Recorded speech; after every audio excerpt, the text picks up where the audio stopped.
बिस्मिल्लाहिर्रहमानिर्रहीम। अज असीं racks kitchen विच सुंदरखानी अंगूरां दी सुंदरखानी किशमिश बना रहे हैं। घर दे विच अंगूरां दे नाल असीं किस तरह आसानी नाल किशमिश बना सकते हैं, अज मैं तुहानूं वो छोटी जी वीडियो बना के दिखा रहा। बहुत अच्छी बड़ी साफ सुथरी किशमिश असीं घर विच आसानी नाल बना सकते हैं। मैं तकरीबन आधा किलो सुंदरखानी अंगूर लिआंदे।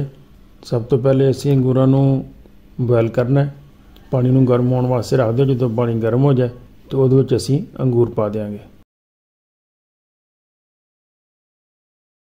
बस ज़्यादा देर असीं इहनूं बॉयल नहीं करना, एक दो दफ़ा इन्हों तुसीं ऐसा ऐसा हिलाना है।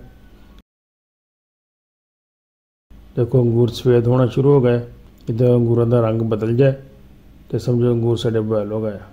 हुण असीं इहनूं पानी विचों कढ लांगे। इस तरह पानी अच्छी तरह खुश्क कर लो तो मैं ट्रे दे विच टिशू बिछा के तो उहदे विच इहनूं कल्ले कल्ले करके बिछा देना। टिशू इस वास्ते बिछाया कि पानी ज़्यादा खुश्क हो जाए।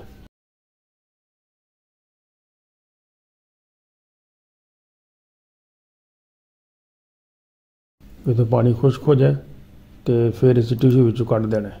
यह देखो एक दिन धुप लगन तो बाद यह शक्ल बन गई है। तो असी एक दिन मजीद इनू असी धुप्पे सुका लेना है। तो किशमिश साडी तैयार हो गई है। उम्मीद है तुहानूं वीडियो अच्छी लगी होगी। वीडियो अच्छी लगी हो तो दोस्तों नाल जरूर शेयर कर दिओ ते नाले लाइक कर दिओ। वीडियो देखने का बहुत शुक्रिया। अस्सलाम वालेकुम।